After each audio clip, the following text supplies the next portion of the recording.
Evening, everyone, and welcome to our first virtual Meet the Firms. Tonight is the first session of an ongoing series we plan to have regularly to help you all get better acquainted with our corporate sponsors. Before we start, I'd like to remind you all to adjust your chat settings to all panelists and attendees, or else only the panelists will see your comments. So please go ahead and make that adjustment now. Also, make sure to write all of your questions in the Q&A box at the bottom of your screen. Now, with that out of the way, I'd like to introduce myself. My name is Retia Canham, and I am the Director of Professional Development for the National Association of Black Accountants, Incorporated, San Francisco chapter. Founded in 1969, we are a membership association dedicated to bridging the opportunity gaps for Black professionals in the accounting, finance, and business-related professions. We are intentional about building meaningful connections amongst our members and corporate sponsors, which is why we're all here tonight.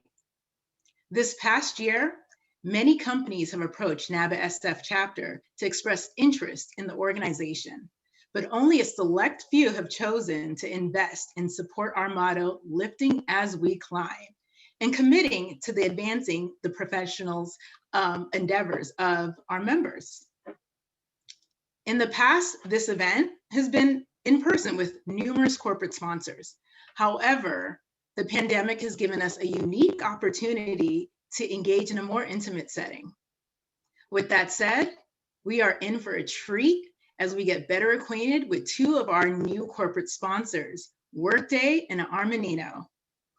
Tonight's event will be in the form of a panel discussion. We prepared a number of questions for our guest moderator, Aisha Doris, who will ask the representatives from Armanino and Workday. Before we learn more about our panelists, let me tell you just a little bit about our moderator. Aisha Doris is an Army veteran and a senior at San Francisco State University, majoring in business administration, finance. She is currently applying to MBA programs to continue her education in finance. Her passion is to become part of the solution to restoring the Black community by primarily tackling the housing and economic crisis that disproportionately affects people of color. By creating innovative ways to teach financial literacy, Aisha hopes to empower African Americans to close the racial wealth gap. It is her dream to join the ranks amongst influential women who take on the title, the working mother that excels at home as well as in the business industry. Now, before I turn it to Aisha, here's tonight's agenda. First, our panelists will introduce themselves and their organizations. Then we'll start the panel discussion. This will then be followed by a brief Q&A session. And before we end and then after that, we'll end with closing remarks and announcements. So with that, Aisha, the floor is all yours. Thank you so much, Roxy, for that very thoughtful introduction. We really appreciate all of you for joining us here this evening. And we would like to start off by letting the panelists introduce themselves by speaking a little bit about their respective companies, the location, and their job titles. So let's start with Armanino. Sounds good. And I'd like to introduce Armanino. So we are the largest California-based CPA firm, and we provide tax services, we provide audit services, and we have a very large consulting base team. And we have over 1,300 employees. And we also just recently found out that we received a B certification for our service and our commitment to philanthropy and the environment. So that's great, and that's a little bit about Armanino. A little bit about myself. My name is Kiyoshi Smith, supervising senior tax accountant. I'm also the IDEAL team representative, and IDEAL is our diversity and inclusion committee that stands for the inclusion of diverse employees and leaders. And so also a little bit about myself, 6 years in public accounting, and I've been at Armanino since 2017. My past industries are in alternate investing. I'm currently in entertainment and cannabis. Graduated back in 2013 out of Cal Poly. So any Cal Poly Mustangs out there, shout out to you all. Born and raised in San Francisco though. So this is being part of this, it's near and dear to me to be able to present to you all out of Nava. Oh, awesome. Yes, go Stangs. Thank you. So it feels amazing to be able to present to you all out of the SF chapter. So it feels good. So born and raised San Francisco, specifically Haight-Ashbury. So shout out anyone that's been in the Haight-Ashbury, and more specifically, I'm gonna throw out some Muni bus lines, 71, 43, 24, 7, all of those. I'll throw out some BART stops as well, Montgomery Street, 16th and Mission. I could go forever and forever, but I'll pass it on to my colleague, Tiffany, so she can present herself. Hello, everyone. My name is Tiffany Allison. I am one of the managers here at Managed Services, and what that means, I'm on the technology consulting side. So I've been in technology consulting for over 15 years. I help to implement large accounting ERP systems. So like things like Dynamics GP or Navision or SAP, Oracle, all of those. I've been at Armanino for 5 years.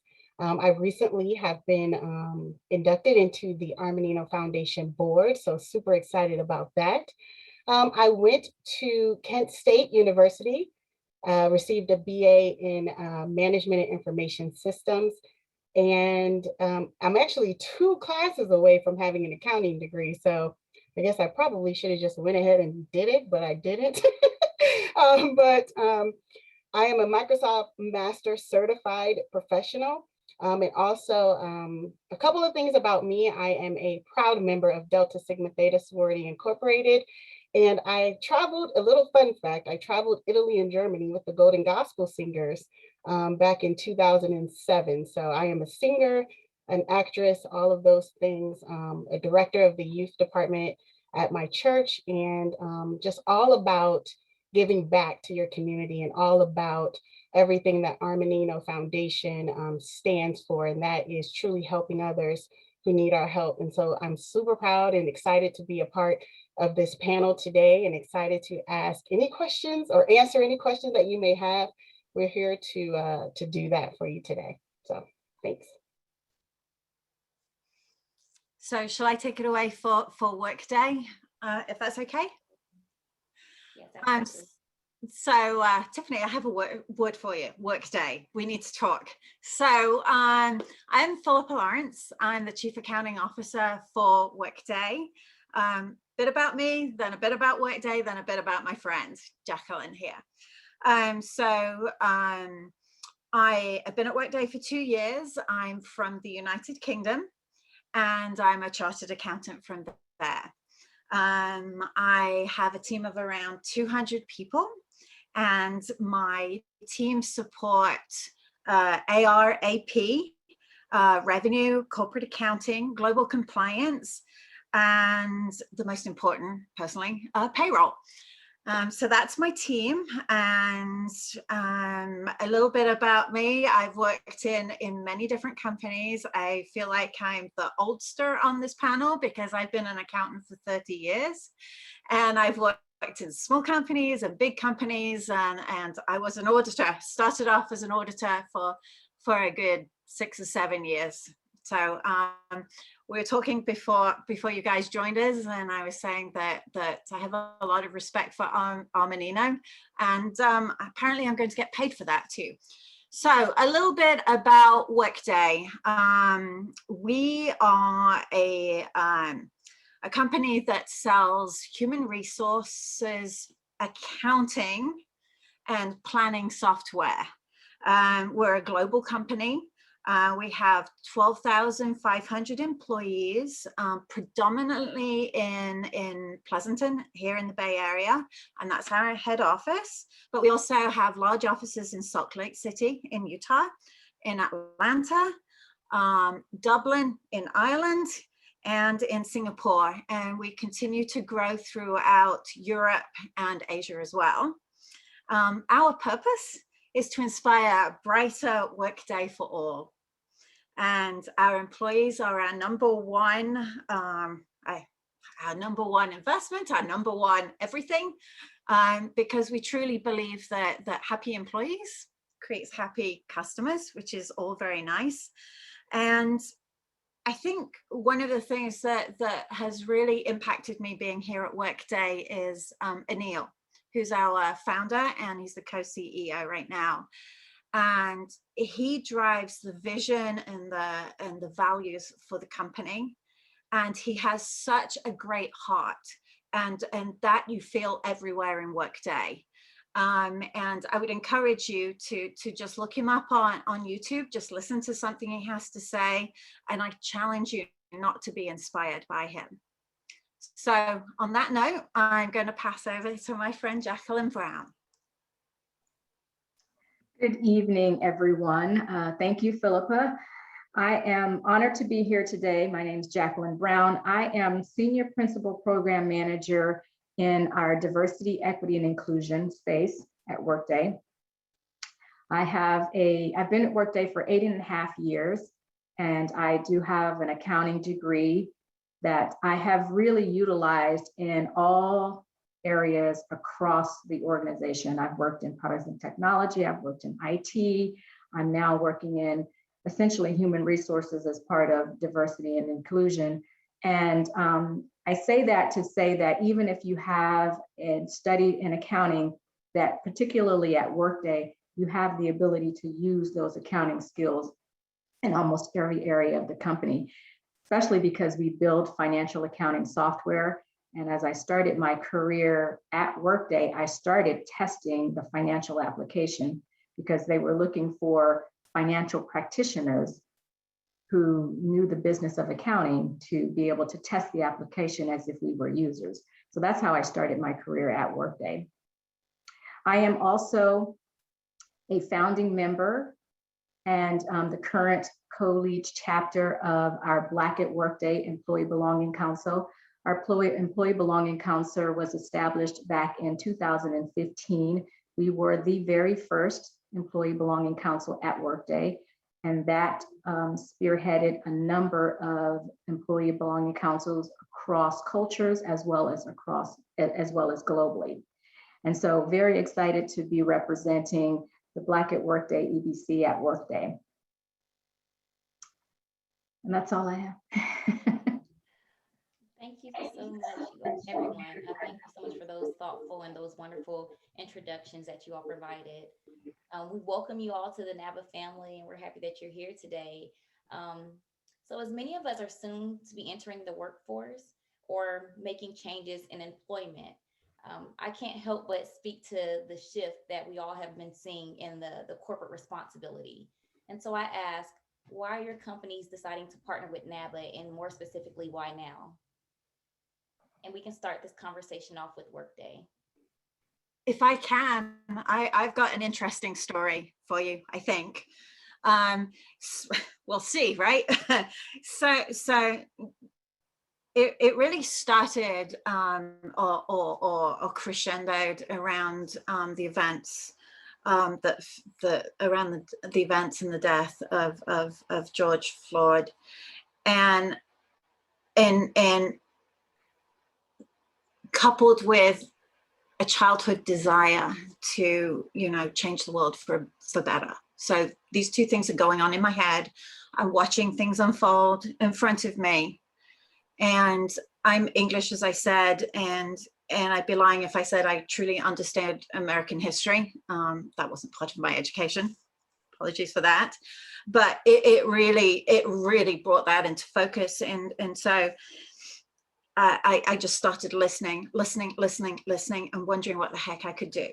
And I can feel myself shaking right now because I can feel all those emotions coming back. And I have to say that Jacqueline actually really inspired me. We had a town hall meeting where the executives of Workday wanted to speak to the community and talk about what was happening. And Jacqueline was one of the presenters, and she shared her story.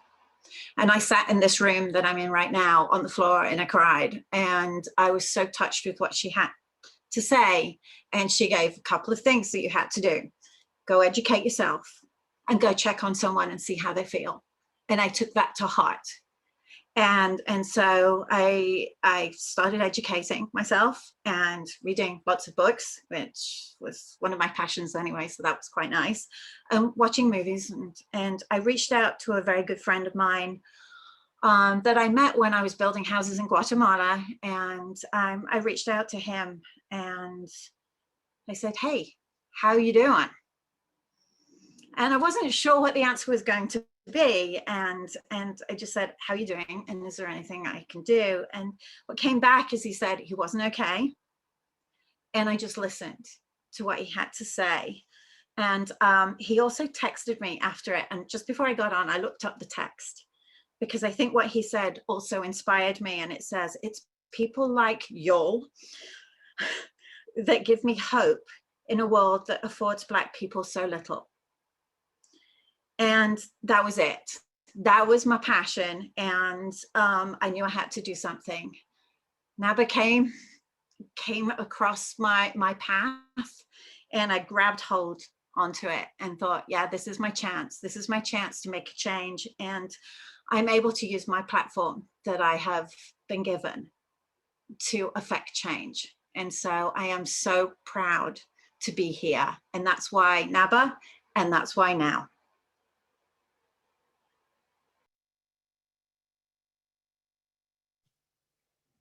Thank you, Philippa, for that very detailed and thoughtful response. It was very moving. Thank you so much for your involvement and just your awareness and participation in certain movements that need to happen in your responsiveness. So thank you so much for that.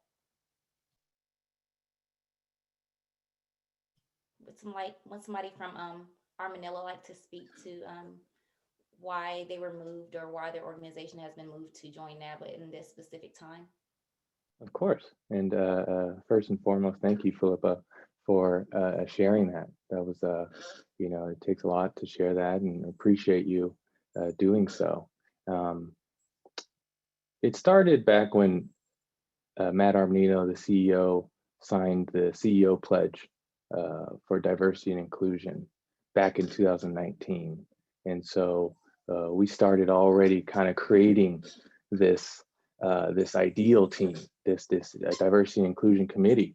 And then, of course, the foot hit the gas pedal, and the acceleration occurred right at the end of May of last year, with that unfortunate circumstance around George Floyd. And so, and excuse me if you hear my puppy, but that's when it really occurred. And we had these conversations that occurred within our firm, and I was part of the first one. And so unfortunately, with those circumstances, we had to act. And it started with those conversations where I was given a voice. I was given a voice to be able to talk to many employees of the firm about my experience through my life, growing up in San Francisco. And then the Armanino Foundation reached out, and they were like, we want to give some grants out. We want to give some grants out, where, let us know. And that's when NABA came up, right? And so we gave $1,000 each to 5 regional chapters near our offices. It was Dallas, Denver, Seattle, San Francisco, and Los Angeles. And so that's how it started. But then October 8th, and some of those of the NABA board understand that October 8th was that virtual scholarship dinner that me and Mary Tressel, who runs the Armanino Foundation, we got invited to. And I think that was the impactful event, that we got to see students receive these scholarships. Specifically, one receive a scholarship based because of us. And so we saw the thank yous, and we saw just how people felt about all of that. And so that's when it accelerated even more. We wanted to become a platinum sponsor and do more. You know, I'm not the type that likes to just give money and be like, okay, you know, that's it, you know, check the box. No, not that type. You know, I'm the type that let's you know, get to work. Let's get to work. Let's do this stuff. Let's do these various things. Let's keep this going and keep this relationship you know, going more and more and flowing. And so this is where we are. And this is an amazing, and I'm excited to continue this on. And this is just the beginning too, which is just something that's really awesome to see. We're not just accountants. We're not just accountants. Absolutely. Well, I'm just happy to hear that your firms have taken action and becoming more responsive to what's been going on in the environments, and being proactive and making sure there's more equity in the workplace. And, you know, that's just highly appreciated from myself and others. Just to switch gears a little bit. So here we are a year later, and many of us are still adapting to the shelter in place. So my question is, how have your firms continued the hiring during the pandemic? And if you have continued hiring, given that people are working remotely, has your firm considered candidates that are not local to the Bay Area? And we can start this off with Armanino.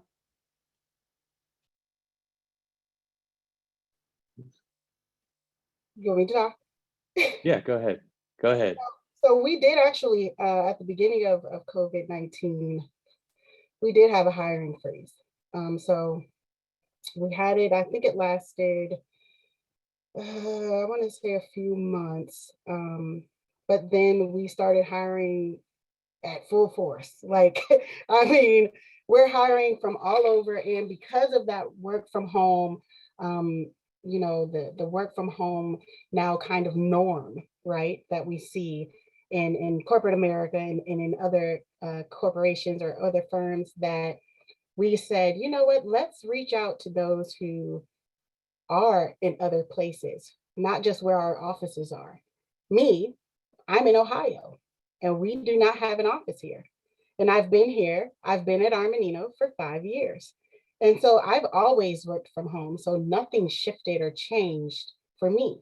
And we have all of the tools, all of the resources in place. So absolutely, we are looking for talent all over the country. We're looking for talent. If you have the skill set, if you have the personality to fit into our family, that is what we call Armanino, as a family, because we really are a lot like-minded with our own differences, right? Our own differences and opinions and our own different skill sets and all of those different things. But we do come together as a family, and we support each other as a family. And so we welcome you and anyone else who would ever be interested in Armanino to look at our website, see what jobs are available, because we are absolutely hiring, and we are reaching out on a regular basis to hire. So if you're interested, please reach out. We have internships as well. So any of those opportunities are definitely available for you, and we definitely accommodate due to the pandemic, but also due to just your normal regular living conditions and where you are. So we'll meet you where you are. So Thank you, Tiffany. Workday, how has your hiring process been impacted from COVID? And like Armino, what are you doing to facilitate or to promote candidates that are working in the Bay Area or somewhere else?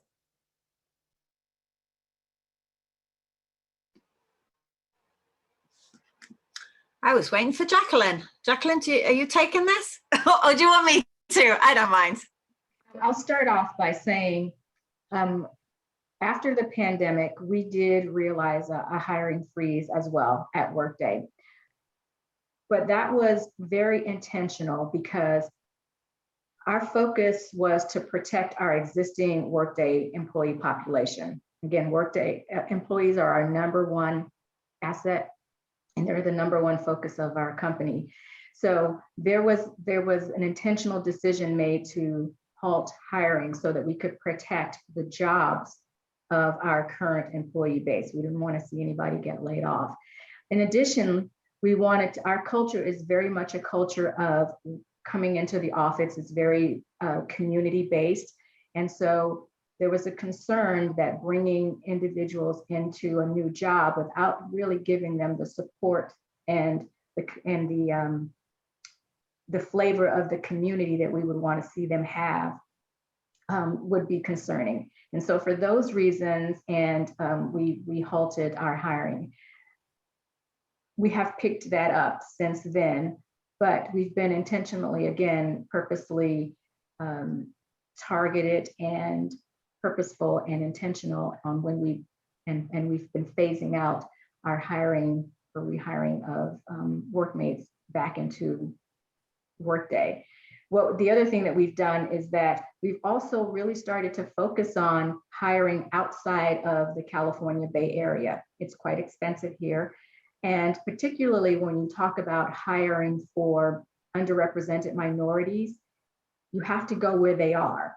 And in order to be able to do that, we actually started focusing on areas like Atlanta. We have an Atlanta office, but really building out Atlanta, Chicago, and some of those other cities where the population of underrepresented minorities might be greater than it is here in California.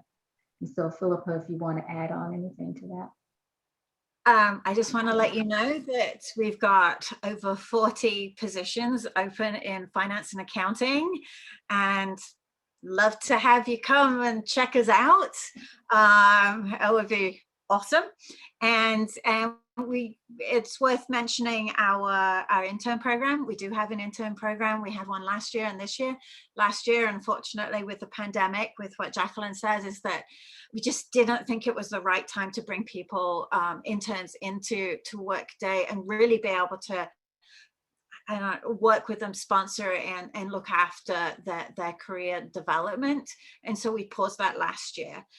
This year, gosh, everyone's figured out how to deal with this now, right? And so, you know, we're all in hiring for summer interns. And we also have a program for graduates called Generation Workday. And that's a fantastic program for folks who have just left university, and it's your first entry level job. And there's a whole program there to help you transition into the workforce and help make connections. And I think it's a fantastic place to work. So, hey, check us out. Absolutely. I can appreciate the employment freezes. I mean, when you first think about it, it's kind of scary, especially for people that are going to enter into the work market. But now that I think of it more objectively, it kind of adds a level of security. If I was to enter an organization or a firm like yours, I would feel protected knowing that you're trying to secure my job rather just hiring a bunch of new employees. So I appreciate that. And with that being said, what are some of the other difficulties that were experienced working remotely? And then how has your organizations overcome these challenges? Philippa, is there anything that you can add to that? Oh, struggles. Yes. Well, we're just very community focused. That's our culture. That's what makes Workday super special. And you know, working away from each other, not being able to, you know, talk to each other by the water cooler or, you know, appropriately hug somebody, you know, it was really quite stressful, to be honest. And I personally found it stressful, but you know, you adapt and you get into it. So some of the biggest struggles we have was just really connecting with everyone across Workday. And you know, we have Zoom meetings. Everyone gets Zoom fatigue. I think everybody does. Well, at least I do anyway. And that's real. I feel it. And so these were real struggles that we had, and we really realized we're focused always on work and not the fun stuff. And so then we turned in and we're like, hey, we're fun. It's one of our values. Where's the fun gone? So we really did start focusing once we realized we weren't getting out the kitchens and whatnot until for a little bit of time, started focusing on fun events and celebrating who we are and celebrating our people of our team. So celebrating birthdays and births, and I was going to say weddings, but I'm not entirely sure we had a lot of those. And just any other reason we could connect. We had fun events. We'd had, you know, the face mask things, the Korean face mask things with wine. I don't even know that was a thing, but I attended one of those things. And just anything we could do. And my favorite, of course, was tea and biscuits with Philippa. That always was wonderful. And the other thing we did is that from the executives down, there was this transparency of communication, because you're suddenly stuck in this room and the communication is, well, it's whatever's coming through the Zoom, right? And so our executive team are just really, really transparent anyway, but they've got on to company meetings and we got so much information that I never felt really alone. And that was fantastic. And then as far as the day job, we talked about we use our own system, so Workday financials. And that was super simple, to be honest, because the actual tool was made for this. And so for the actual work, it wasn't that big of a deal, because that's what it was for. It was all the people stuff. You know, I think that was the part where we had to pivot. Jacqueline, I don't know if you have anything else to say. No, I think you covered it, Philippa. We did get very creative, as I'm sure most other people did, in terms of making sure that people stay connected. And then I will add just one thing. Our HR department was very diligent on making sure that there was communication, promoting self-care. If you need to take off time to take care of your children, your pets, your senior, your elderly, whatever you need to do, you just need to take a break because you just need to take a break. All of that was encouraged as we managed through something that none of us were familiar with. Thank you for the insights and that transparency from Workday. Armanino, does anyone have anything to say regarding the difficulties experienced working remotely and how their organization has overcome those challenges? Definitely. So how I'd like to put it, and you'll probably start to find this out. I'm a metaphorical talker, but it was like in terms of the communication, it was like a three little bears type of method, right? And I'm sure all of you have experienced that, right? It was like, this person, a little too much communication, right? Another person, not enough communication. And of course, eventually it got to that last person that it was like, okay, this is just the right amount of communication. And so, yeah, that was the difficulties, I think, top down. It was people thinking, we got status meetings, right? And then some people were like, okay, like give them some space, they're remote, give them some space. And then finally, I think people started to understand when to reach out, and to always just, kind of reach out, utilize the various softwares that we have within the firm to communicate. And perhaps it's best to do it through a simple chat message. Sometimes it's best to do it over a Zoom video. And of course, sometimes through email might be the best route as well. And so it was the communication piece that at first made it tough for people. And there was also that experiencing the level of uncomfort that was occurring outside of your day-to-day work, that people, they didn't want to share it, right? But we were all experiencing it, okay? And so it was having that empathy and understanding that people might not be bringing their best self to work, and that's okay. I think that it's that comma, and that's okay, that we need to make sure to understand from people. And so that's the main thing. And the great thing about it is that our firm understood this world known as VUCA, right? You hear that word. Some of you might have heard that word of VUCA, which is the volatility.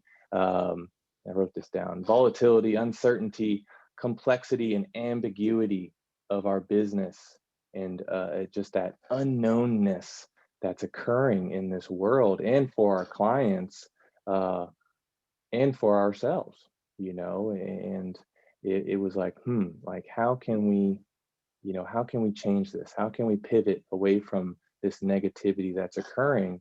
And the great thing is that you need to hear and listen to everybody from the bottom up. That's how the innovation occurs. That's how we were able to create what we called the water cooler, which was like a huge Teams channel where people could share things about maybe some hacks for their kids, maybe talk about some recipes they learned, or to simply just share some photos of their pets, right? We all love seeing a puppy every now and then. And so it was like those important little things that you think are so small, but it might make somebody's day, right?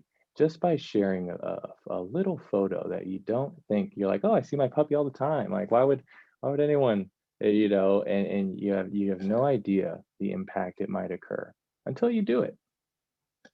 And some of the other things that we used to do, or that we still do, I mean, we still have water cooler. So we share memes, we share YouTube videos, we share pictures of ourselves, like we do your favorite team day or, whatever. But we also have happy hours. So we have times where we just get together and we don't talk about work at all. We just talk about each other. How are you doing? Right. Those types of conversations, it's okay to not be okay.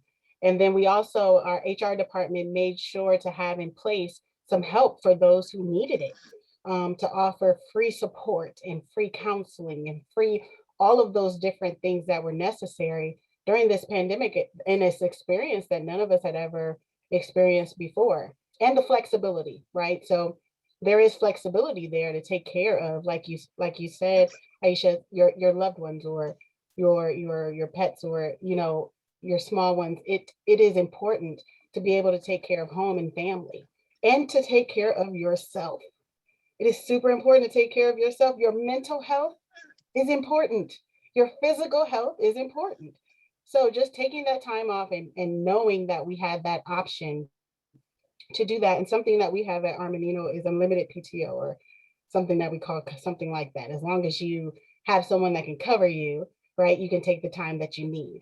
And, it hasn't been abused, which is great, because it can be, but it's not. And it's just another piece that Armanino does to support their employees, especially. I mean, that was in place before the pandemic, but even now, though, we still have happy hours. We still reach out to each other to make sure we're okay. We still have teams. We still have the water cooler.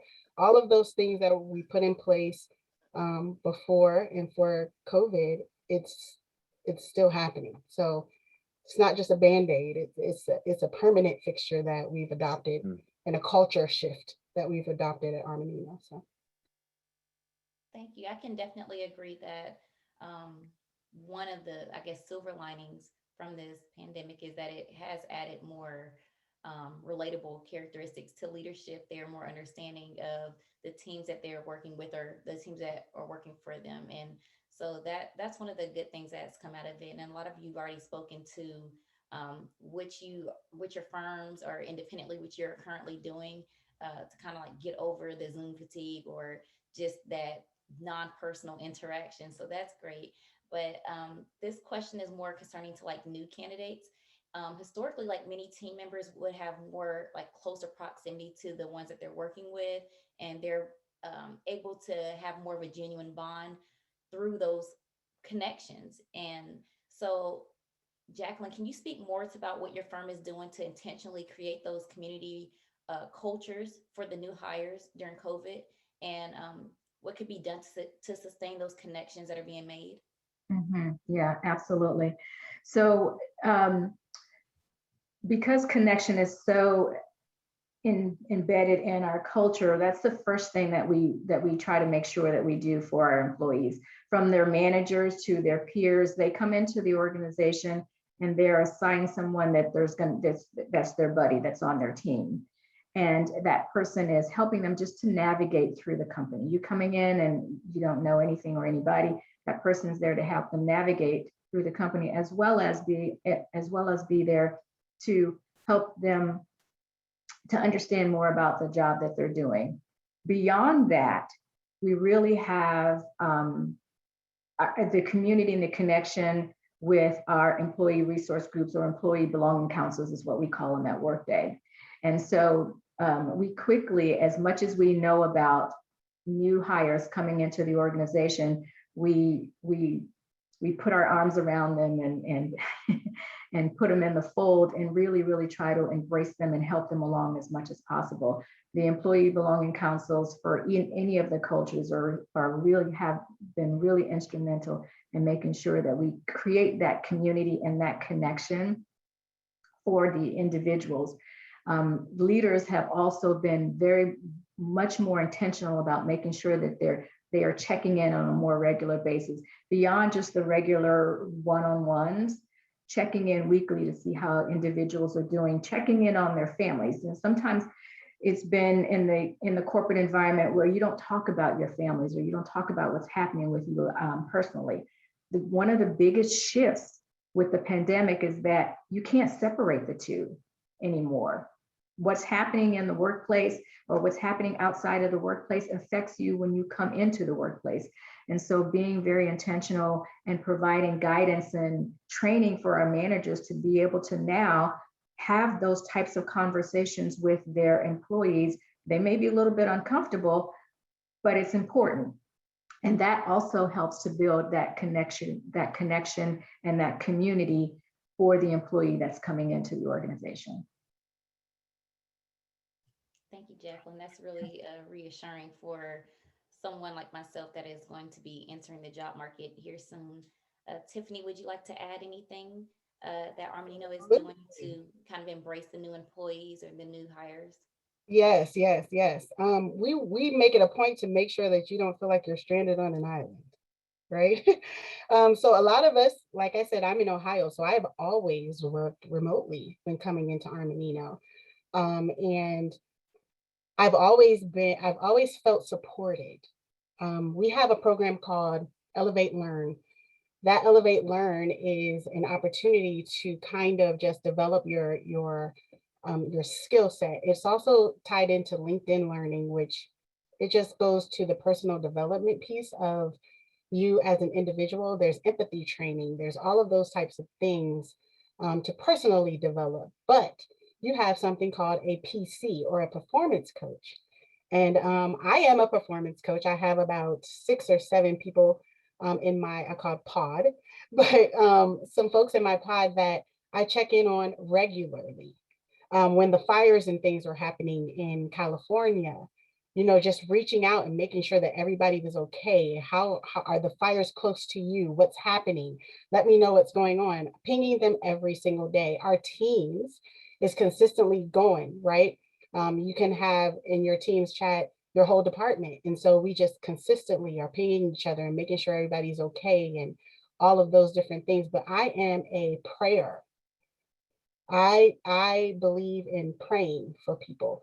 And so even if I don't know something's wrong with you, I am praying for you anyway, right?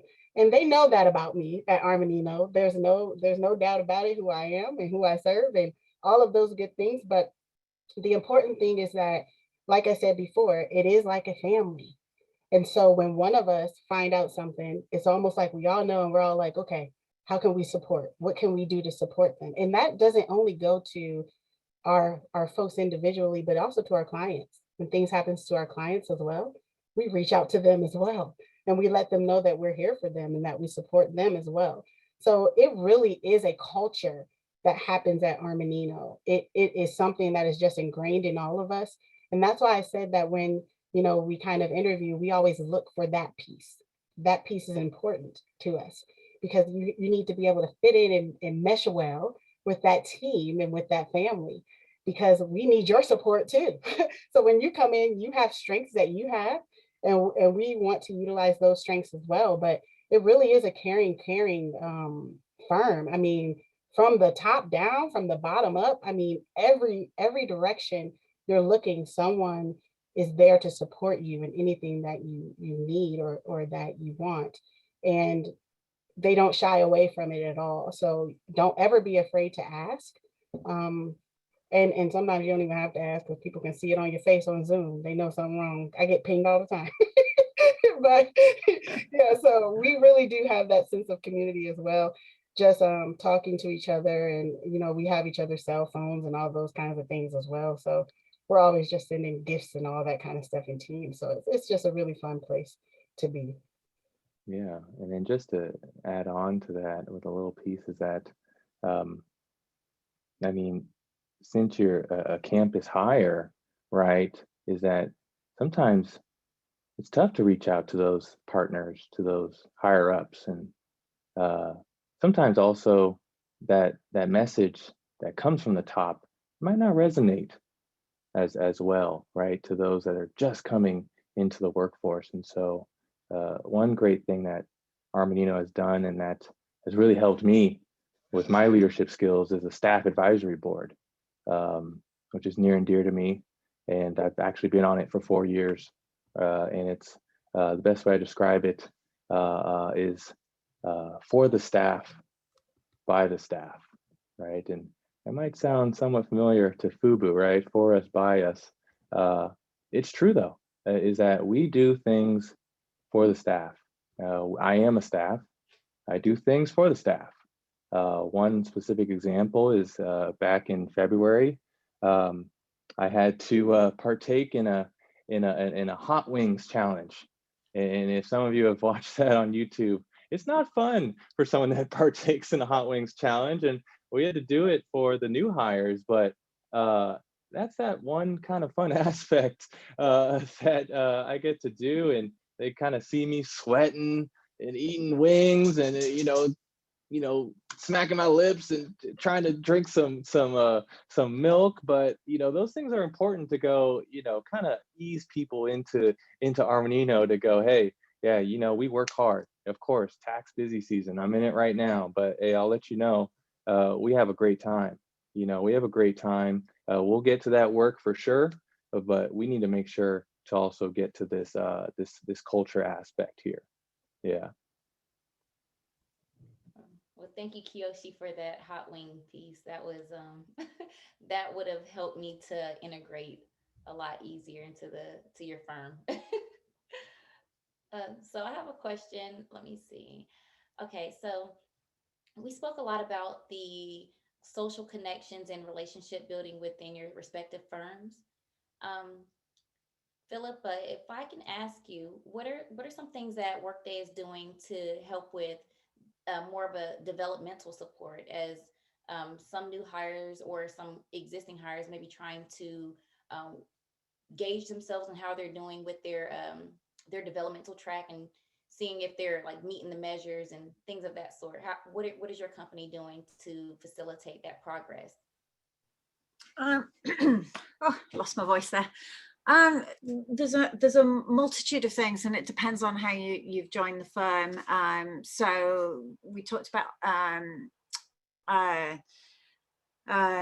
the graduate program that comes in. There's a lot of very much hands-on training of how to move forward within that, and that's not just your direct manager.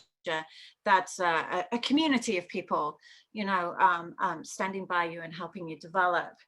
If you've graduated from that part and you're just coming in as, well, not me, but guess me, actually, I'm treated exactly the same way.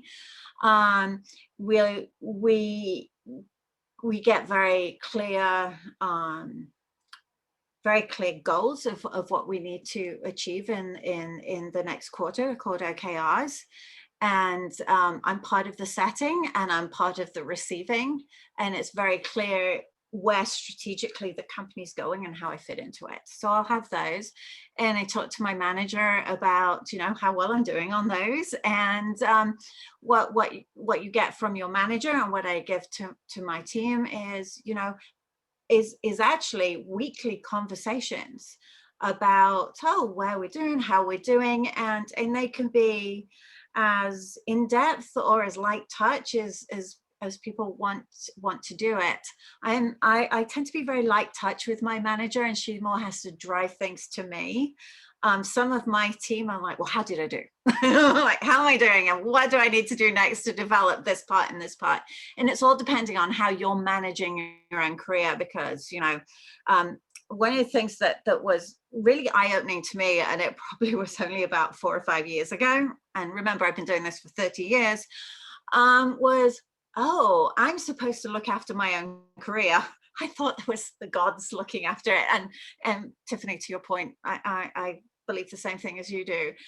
But ultimately, you have to look after your own career, and those conversations are about, what do I want to do? How do I drive it? And then continual conversations. And then there are absolute points in our tool where we have to have like official career discussions. So if you haven't had an informal one, you will have an official one, just to make sure you know where you stand, because that's really important, and it's part of, you know, your career progression. And so that's what I have for you. I'm going to pass it and call a friend and see if I missed anything. Thank you, friend. We have a number of programs for our employees at all career levels, from entry level to senior level. And those programs are developed by our leadership and organizational effectiveness team. They're available to all of the employees there, and they span from skill development into coaching. We actually are now getting ready to kick off an executive sponsorship program for aspiring leaders.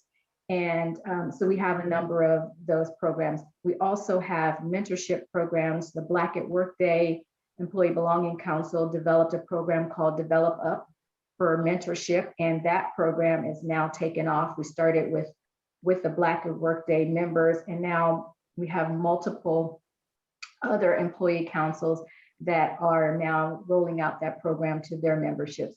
So we have those from the Accelerator team, which is the team that I'm part of, and that team was actually spun off as an initiative to really focus on diversity and inclusion, specifically around the elevating and representation and career mobility of our underrepresented minorities.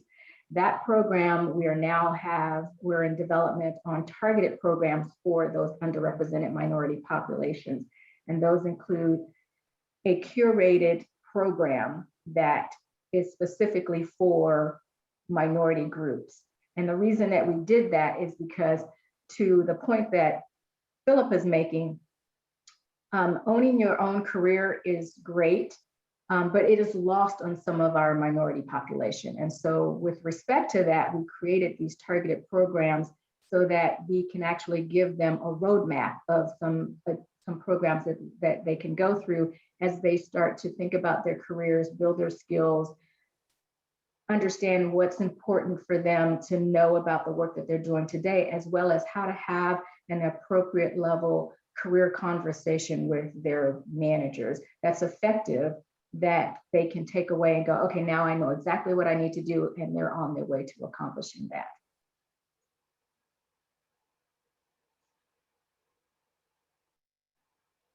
Would you like to add anything to what Armanino is currently doing to facilitate more, I guess, communication with their employees regarding career progression or their developmental support?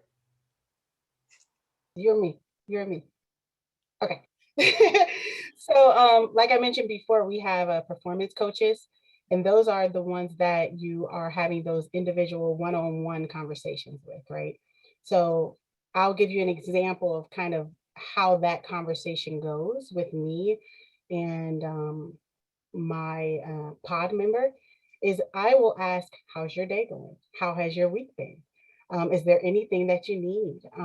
How are you feeling? Are you feeling stressed? Do you need to take some time off? I ask all of those questions first, those personal questions. How's your family? How's your mother doing today? Those types of things, because I've developed that relationship, right? So the relationship building piece of it is the most important part to me. And to a lot of our PCs and to a lot of our managers at Armanino, it's the relationship.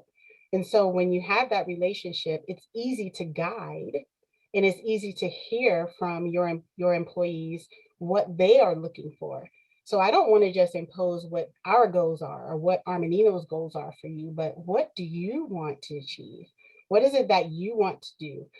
Because we strongly believe that that people development piece is the key part to that relationship with our clients.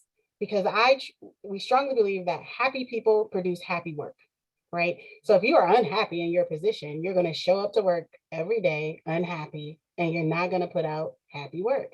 And we don't want that. We don't want you getting on Zoom calls and your face is all tore up and all of that. We don't want that. We want you to come smiling, ready to do work because you're happy doing what you're doing.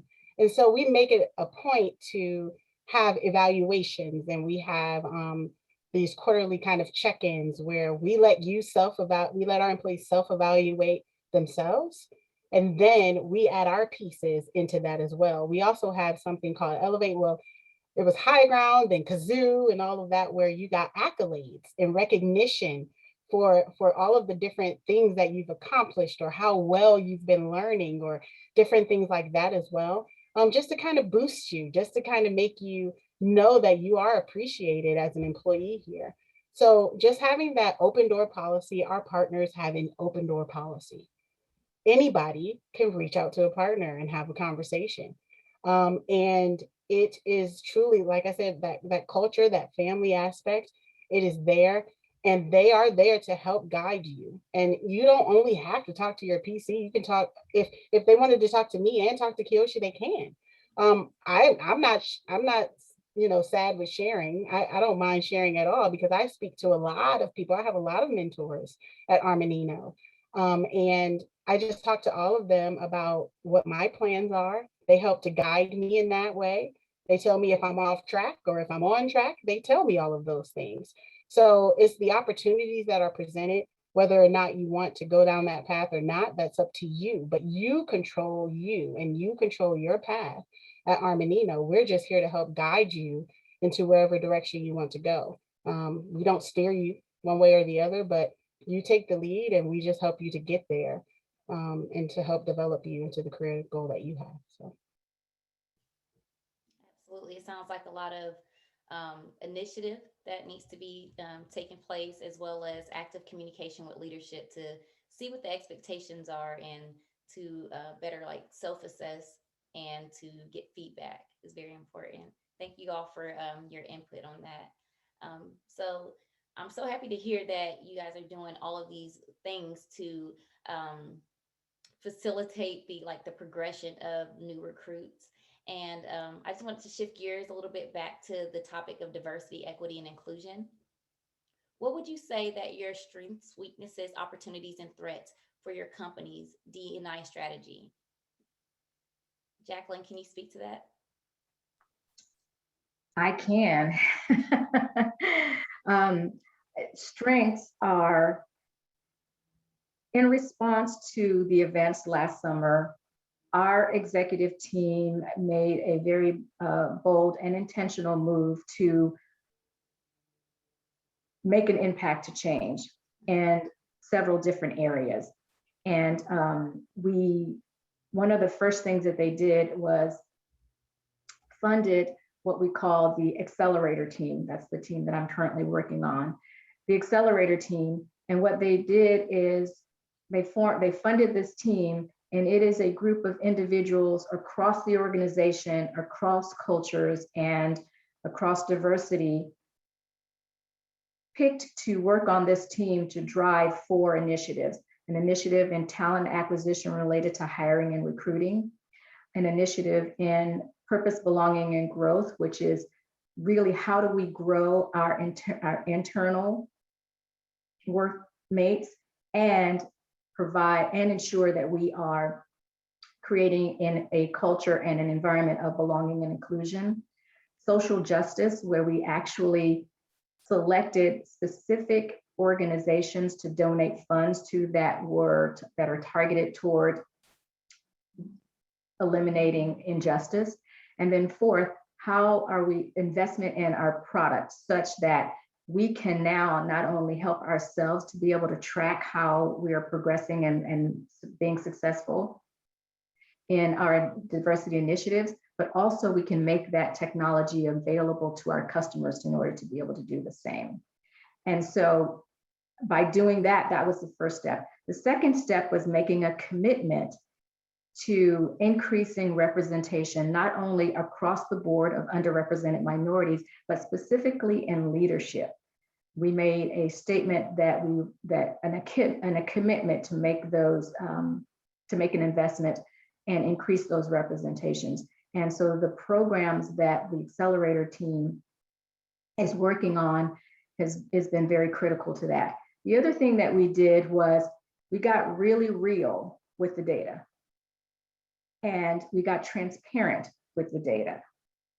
In the past, the data it's always been there. You can just look around and you can see it, but it's never been shared across the organization. So it was very intentional, and it was the employees that said, if we're going to do this together, we need to see the data. We need, not only do we need to see the data, we need you to see the data, and we need you to recognize what you see in the data. And so there were some very, very intentional moves to make sure that we provided that data. This last quarter was the first time that we did a full-blown report of what the real picture looks like.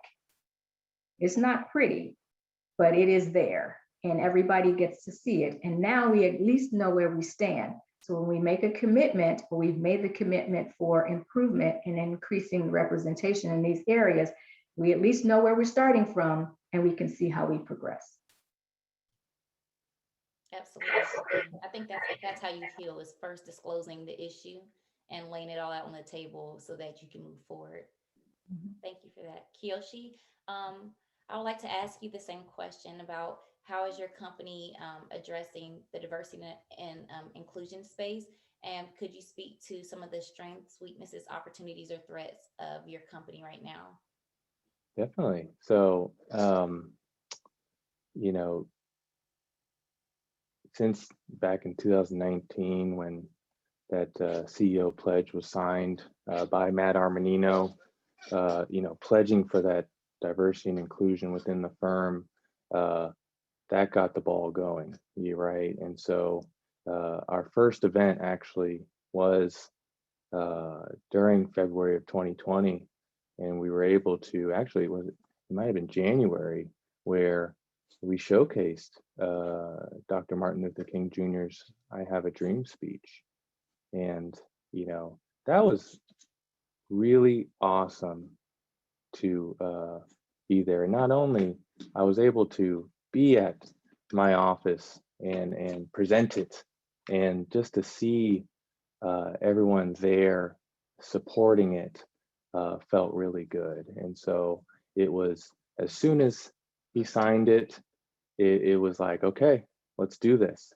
And it was also just an amazing experience to be asked to be on the IDEAL team, and to be one of the only staff amongst a bunch of partners, a bunch of high ups, you know, the COO, CEO, our chief counsel. And so the strength was bringing together a diverse a group of people. And I'm not just talking about just you know, adding me, but adding different races, different you know, different people and how, you know, their sexual orientation and just how they define themselves outside of work, right? When they take the mask off, to bring together people like that, right? And so that's what creates the innovation. That's what gets the juices flowing of like, okay, let's go. Like, what do we got to do? You know, what we got to do? Boom, boom, boom. You know, in terms of a weakness, he signed it in 2019, right? And so, yeah, there was no pledge beforehand. There wasn't a specific strategy before that, right? It was the in the neutral, right? It wasn't, the intention wasn't there. Of course, the unconscious bias trainings were there, helping people learn that there are unconscious bias for everyone. And so it was important for him to sign that pledge and to go, hey, we got to get this going. It was important for our chair of our ideal team to mention at the end of one of our Pride Month events, we are a ally firm. Very important to say that. It was important to have the community conversations where I got to speak about the fear that you have when you're driving and the cop car is behind you. And I was able to speak that into exist or to talk about it. And for one of our partners, Larry Hancock, to talk about the talk that he had to have with his teenage son. And so the opportunities, we took them. They were out there, and we were like, yes, we need to take these. And we also, the opportunity was you had to listen to employees to reach out and go, hey, by the way, there's a Diwali holiday, right? By the way, Nowruz just occurred, right? And we need to celebrate that too. Of course, very happy that we have NABA, but there was other groups. There's Ascend, there's Alpha. Ascend is the Asian community. Alpha is the Hispanic Latinx community, right? And so it's important that you listen to your employees and you understand their cultures. And there's a lot of beauty out there in those other cultures. There's a lot of beauty in my culture, right? I'm part of various different ones, but I know that there's also some great, amazing cultures throughout the world. It's a big world. So that was, those are the strengths, those are the opportunities. And now, like I told you at the beginning, this is just the beginning of something that we have to keep going. We have to continue this on. This is not, you don't just take what's occurring in the media and go, okay, and you check off that box and you're able to sleep at night. It's you got to keep this thing going, and I'm so glad that we're able to do this. I mean, we just had a quarter cast today where we talk and the whole firm comes together, and our the chair of the Armanino Foundation shouted us out, and Tiffany and I aren't the type to brag about it, but just to see the chat blow up of just like, the two best people to do it, to talk to talk to NABA about this, like, this is a great job, like, keep up the great work, y'all, like, y'all are doing great things. Like, it was just like, man, to get that support it's really something else.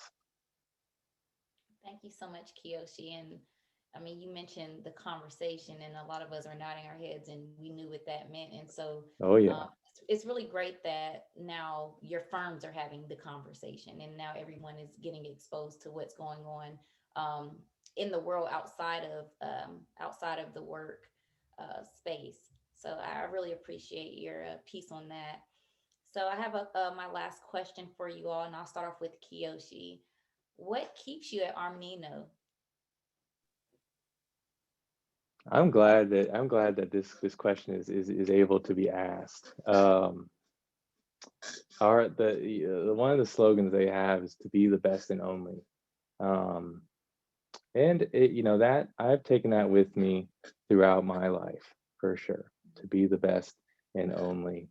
I'm a very unique human being, and so I love that that's what the firm is also for. But the main thing is that what keeps me at Armanino is the growth, it's the innovation, and it's the positive energy. I'll tell you what, when I had to choose where to go in my career, and it was between Armanino and other places, my main thing was I wanted to be at a firm where I could be a leader and that I did not have to wait for a promotion to manager for that. And since then, it has been just the yes has occurred, and I've gotten that confirmation probably in my first year when I was able to start on that staff advisory board and be like, oh, wow, like we have a staff advisory board. You know, we can put on events, we can start to build some leadership skills here. And I'll tell you what, you know, when I first started out here, you know, Andy Armanino, who was the CEO at the time, he was in the office, and you know, I kind of walked by, you know, that's that open door, and I see him at his standing desk, and I saw the name tag outside the office, and I'm like, ooh, and then I stopped, and I was like, right, and that's where you kind of hit that fork in the road, and you're like, okay, I could keep walking to go grab some snacks, or you know what, I'm gonna go ahead and introduce myself. I'm gonna go ahead and do it, you know, just whatever, just do it. And I went there, shook his hand, right, and introduced myself, you know, oh, I'm just starting here. And he's like, oh, it's nice to meet you. Welcome to Armanino, right? And I've never been able to meet a CEO before and to see like, you know, his name's Armanino, like that's our firm. And so I was like, okay, like he knows me, but you know, he doesn't really know me, right? He's probably shaking a lot of hands. You know, it's probably the same thing. And I was like, you know what? He's gonna know me. I was like, okay, he's gonna know me. Yeah, I'm gonna make sure he knows me. And so that's when I got on that staff advisory board. Yeah, he was the sponsor, right? He helps out with that staff advisory board. And so that's when, boom, start right off the bat, start throwing ideas out there, working hard, you know, oh, I think we should do this for the staff, this. And it got to the point where when he retired, it was his last holiday party, and he saw me, walked over to me, hey, Kiyoshi, you know, boom, handshake. And he pulled me close and he was like, hey, keep doing what you're doing. Keep doing what you're doing. And you know, it was that point, there was like that confirmation that, you know, that's that full circle right there, where, you know, I shook him almost on day one, you know, hey, nice to meet you, hey, welcome to the firm. And it was his last day at a holiday party going, hey, you know, keep going. And I've taken that, boom, taken that with me since then. And that's that growth aspect right there. Okay, yes, thank you so much for that, Kiyoshi. Armanino sounds like a wonderful firm to work for, and you have a wonderful CEO that actually takes part in recognizing its employees. So thank you for that piece. Yeah, Tiffany, of course. we're running short on time, but I really want to get a response from you all. So Tiffany, can you tell me what keeps you at Armanino? The people, The people. the people. The people, the relationship building, the opportunities that are presented. Your growth is unlimited at Armanino. You're not just in a bubble. You're not just only here. You get to work with multiple people in other areas of the firm, other practices. You get to meet people outside of your own culture. You get to meet people of different nationalities, different sexual orientations, different levels, different career paths, all of those different things. You just get to have a relationship with all of these different folks. And the fact that Armanino actually cares about you as a person is what makes me want to stay. It's the culture. It's the culture that Armanino has, and the core values that we practice is what makes Armanino absolutely one of the best firms, the best places I've ever worked for in my entire life. And I can say it and be proud to say it. That I absolutely love Armanino, and I'm looking forward to being a partner one day. You know, hey, I'm gonna put it out there. So yeah, I love Armanino. Philippa, can you tell me what keeps you at Workday? And I'm going to make it really short, because I think there's a theme that goes through this, which is finding a company culture that you fit in. And you clearly found that, and I found it. And you know, after 30 years of working in different countries and different companies, I think only in the last 10 years I actually figured that part out. And so I was very intentional when I was interviewing with the CFO that I was myself. And I understand I'm very quirky for an accountant. I own it. And I wanted her to know that too. And I remember telling her, I was like, I just want to be accepted for who I am and be valued for who I am. And she shared a story with me, which probably I shouldn't be talking about outside of that, but she had the same view. And she said, I feel the same way. And she said, and Workday has accepted me for being exactly who I am too. And she started as the chief accounting officer, and now she's the president and CFO. And that was what made me join. And plus she gave me a hug as well after. She's like, I want to ask you to come. And I was like, oh, can I hug you? And she's like, yeah, of course. And so we hugged each other in an interview, hugging the CFO. Just want to put that out there. And it's been like that every day. I feel seen, and I feel accepted, and I feel the freedom to be me. And I think everybody feels the same way at Workday, and that's what keeps me and will keep me at Workday. Yes, being accepted and celebrated, Philippa, is definitely important. Mm-hmm. Jacqueline, can you briefly tell me what keeps you at Workday? Yeah, well, I've been at Workday for 8.5 years, and I wouldn't have been there that long if there wasn't a reason for it. The people, like Tiffany said, I work with some incredibly smart, talented, giving, caring people across the board, from the leadership to everybody. Opportunity. I started at Workday as an individual contributor in QA, and I was able to work my way through the ranks and then pivot to various different other parts of the organization. I wouldn't have been able to do that if the opportunity hadn't been there. My fellow employee belonging council members and allies, that community that we all have for each other. To your point, Kyoshi, whether you are in the Black EBC or the Latinx EBC or the Asian EBC, we are all there for each other. And so that gives us, and it gives me strength, and I can always lean on that community and leverage them anytime that I need them. And then there's the leadership. I'm fortunate, as many other Workday employees are, to have access to the leadership. I talk to the CFO, I talk to the CEO, I talk to the COO, I talk to them and have relationships with them, and anybody in the company can do that. And so those are the things that keep me at Workday. It's a great place to work. And one other thing I will say is our purpose, inspiring a brighter Workday for all. It is what we strive for, and it is what everybody in our organization is called to do.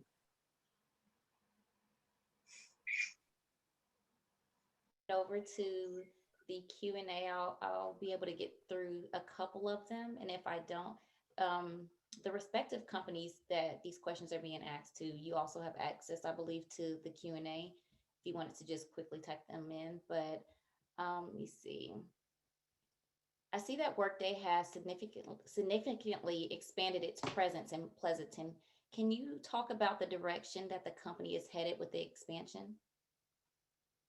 I can take that one. I think we're talking about the expansion of the buildings, I'm assuming, because we just bought a whole lot of buildings.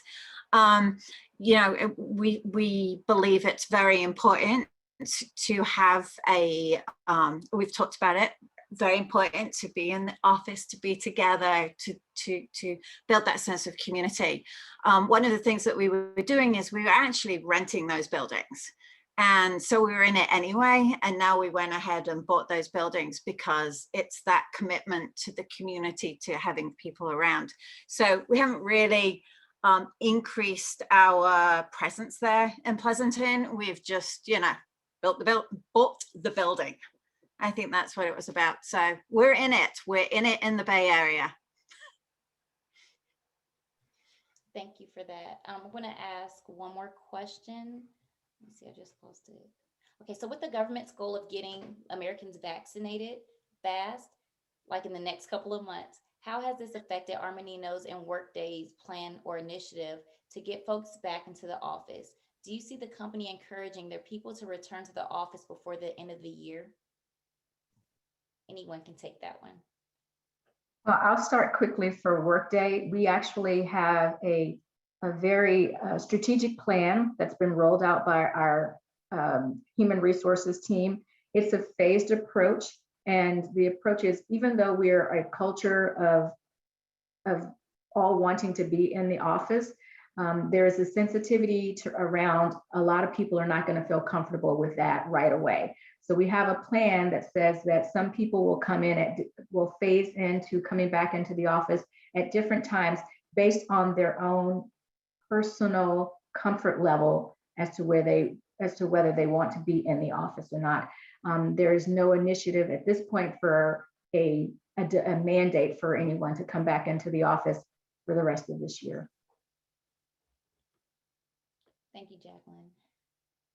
Can anyone from Armanino speak to their initiative to getting their employees back into the office by the end of the year? Yeah, no, definitely. Our leadership has expressed that, right, there is that vaccine rollout, and that they're keeping track on a region by region basis, because we are a national firm, and so it's important to take a look into that. And luckily, our data and analytics team specifically, they've created a tracker. And when COVID occurred, they created that COVID tracker that our clients use and that our employees are able to use. And now they've created that vaccine tracker to kind of understand which tiers we are in those different regions, right? And so the plan is to do it safely, though, and to have all the things in place, whether that has to do with making sure people are safe, based on what tiers we're in, and making sure that yes, we need to be safe first. We need to be safe first. And so the recommendation is to work from home, right? The recommendation, they've been recommending that since last year in February, and they want to look at each region and go, okay, where are we at? What's the vaccine rollout?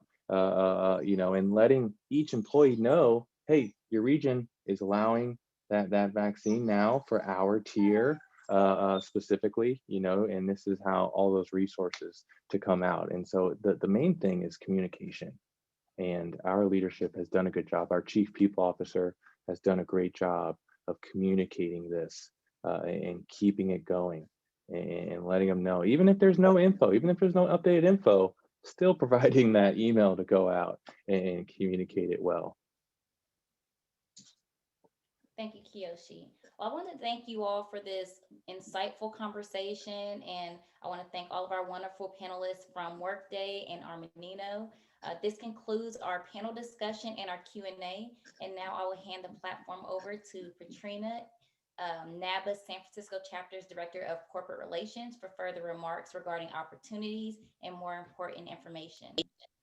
And just before that, good job to you, Aisha, for being the moderator. I really thank you for being and just a college student. Like, what in the world are you doing? So proud, so proud. Amazing, a complete standout. Well done. Well, my NABA family has done a really great job at cultivating me, I would say that. Excellent job, Aisha. All right. Well, thank you, thank you, thank you. I hope everyone has enjoyed this conversation this evening. I know I truly have. So I just want to thank you again for joining NABA SF for this conversation with our corporate sponsors, Workday and Armanino. I also want to acknowledge, as was already shared, kudos to Aisha Doris, who is our NABA student member, for the fantastic job that she did and for stepping up and moderating this event on our behalf. Let's give her a Zoom applause. So if you have your hands or hand claps, please give her a Zoom applause. She did fantastic.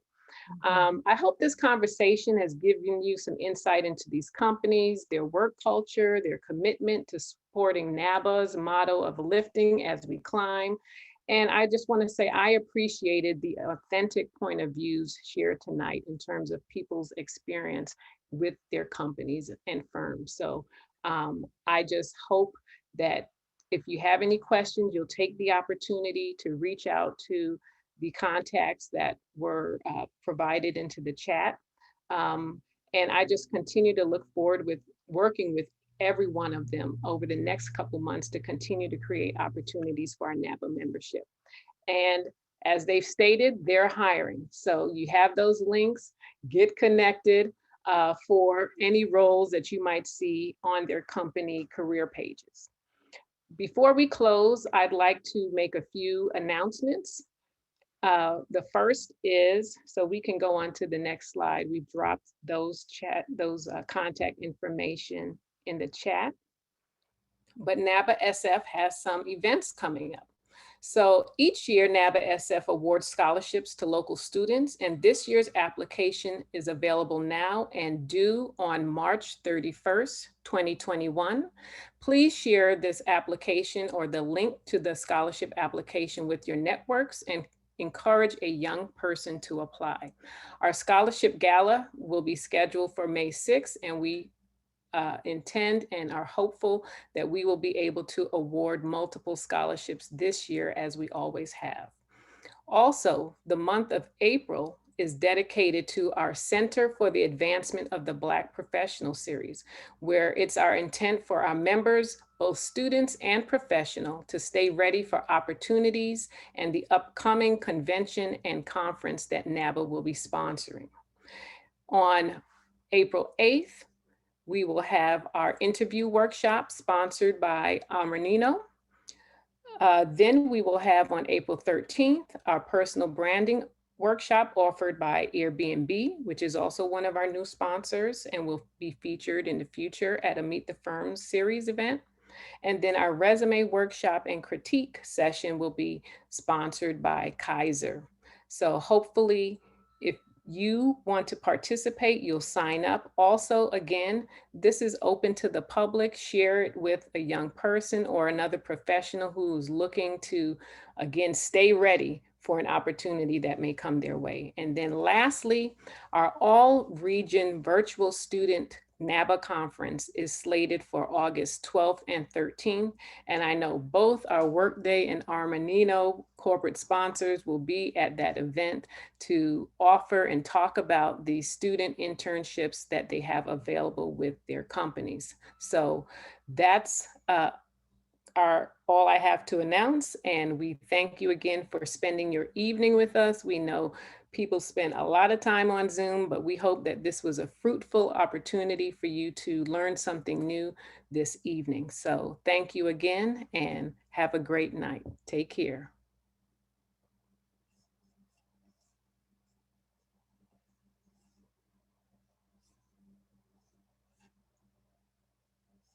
Okay, is that it? Oh, we're still on.